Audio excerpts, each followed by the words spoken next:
경제 속 시간입니다. 오늘은 김건휘, 이지수 기자와 함께 하겠습니다. 어서 오세요.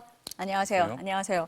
먼저 김 기자에게 좀 물어보겠습니다. 세제 개편안 계속 논란이 되고 있는데 그중에서도 주식 양도세 계속 논란이에요. 네, 이제 시작은 여론이었는데요. 양도세 내는 대주주 기준이 50억 원에서 10억 원으로 내려가면 아무래도 투자 심리에 영향을 미칠 수밖에 없으니까요. 일반 투자자들 사이에서도 이 개편안에 대해 불만의 목소리가 계속 있어 왔습니다. 그런데 이런 목소리가 잦아들지 않고 이재명 정부 출범 이후에 좀 오르는 것 같던 증시가 주춤을 하니까 이제 정치권에서도 움직임이 나타나고 있는 겁니다.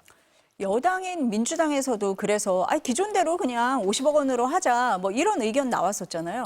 네, 아무래도 정치권은 여론에 민감할 수밖에 없는 데다가요. 코스피도 일시적으로 폭락하면서 분위기가 좀 바뀌었는데요. 먼저 민주당 김병기 원내대표가 정책 수정 가능성을 시사했고요. 그리고 이어서 새로 임명된 한정혜 정책위의장이 고위당정협의회에서 대주주 기준을 건드리지 않았으면 좋겠다고 정부에 제시했습니다. 그러면서 정부에 복수안을 제시하지 않았다. 당의 입장을 충분히 전달했다고 밝혔는데요. 정리하면 정부의 대주주 기준을 50억 원으로 현행안 유지라는 단일 의견을 전달한 겁니다. 쉽게 얘기를 하면 이제 정부 안에 이제 여당이 반대를 한 거잖아요. 그럼 대통령실 입장은 어떻습니까? 사실 한정혜 정책위의장 발언 이후로 기류가 좀 바뀔 거라는 관측이 있었는데요. 결론만 말하면 아직까지는 좀 아닌 것 같습니다. 한정혜 의장의 얘기 이후로 곧바로 대통령실에서 현안 유지에 무게를 두는 걸로 해석될 수 있는 입장을 낸 건데요. 대통령실 대변인이 정부와 기재부는 입장을 바꾼 적이 없다고 밝힌 겁니다. 한 번 발표한 세법 개정안을 변경하는 게 그리 쉬운 일이 아니다라는 입장도 알려졌는데요. 이래서 상승 중이던 당일 코스피가 하향하는 방향으로 좀 돌아서기도 했습니다.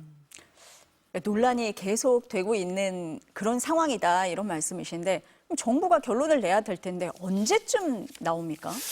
일단 대통령실에서 공식적으로 추가 입장을 낸 적은 없습니다. 다만 다음 주 초쯤으로 대략적인 스케줄을 저희가 가늠해 볼 수는 있을 것 같은데요. 어제 저녁에 한 유튜브 채널에 민주당 김병기 원내대표가 출연을 했어요. 여기서 한 얘기가 정부가 다음 주 초 정도에는 결론을 내리지 않을까 싶다라고 한 건데요. 김병기 원내대표가 대주주 기준을 50억 원으로 유지하는 의견을 전달했다면서도 다만 10억 원 변경안이 안 된다고 전달한 건 아니라고도 했어요. 50억 원으로 가야 한다는 의견도 이론이 탄탄하고 또 10억 원으로 해야 한다는 의견도 이론이 탄탄하다고까지도 했어요. 그러니까 다소 유보적인 태도를 보인 건데요. 이렇게 보면 결국 좀 뻔한 얘기일 수 있지만 결국 세제 개편안 최종 결정의 키는 대통령실이 쥐고 있다고 봐야 될 것 같습니다.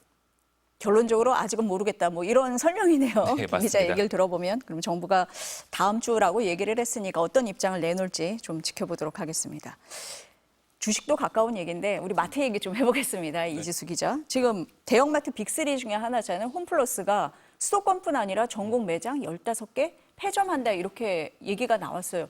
뭐 우리 동네도 해당되나? 관심 있으신 분들 많을 것 같습니다. 어때요? 네, 앵커께서 말씀하신 대로 전국에 걸쳐 있습니다. 우선 서울 수도권에서는 가양점, 시흥점, 일산점, 인천의 계산, 안산 고잔, 수원 원천, 화성의 동탄점이 폐점 대상이 됐고요.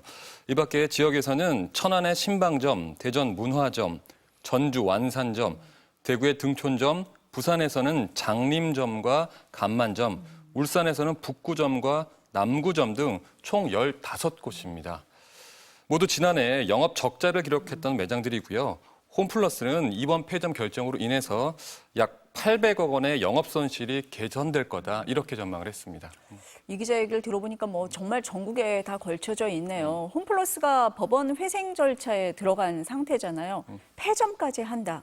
정말 어려운 상황으로 보이는데요. 네, 홈플러스는 법원 회생 절차에 들어가면서 매장 임대료를 30에서 50% 정도 깎아달라 이런 협상을 진행하고 있었거든요.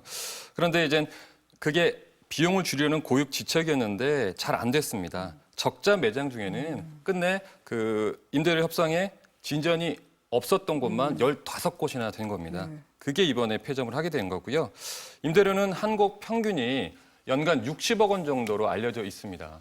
결국 이번에 15개 매장 폐점을 결정하면서 전국의 125개 매장 가운데 이미 폐점이 결정돼 있었던 8곳에 더해서 총 23개가 사라지게 됐습니다.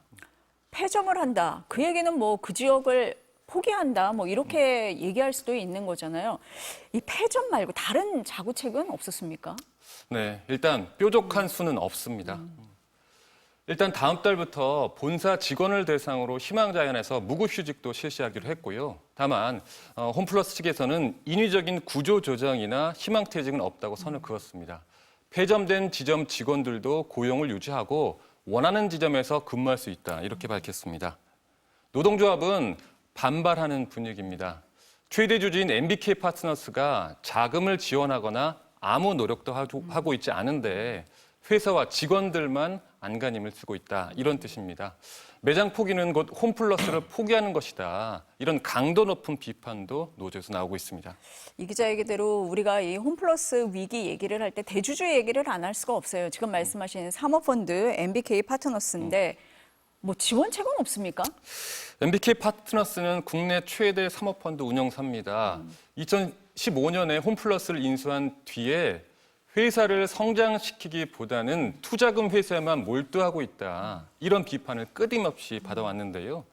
대표적인 게 점포 부지를 팔은 뒤에 그 자리에 다시 점포를 임대하는 방식인데요. 회사 자산인 부동산을 팔아서 당시에 4조 원대 이익을 챙겼는데 다시 매년 4천억 원의 임대료 부담을 회사에 안긴 셈이 되는 겁니다.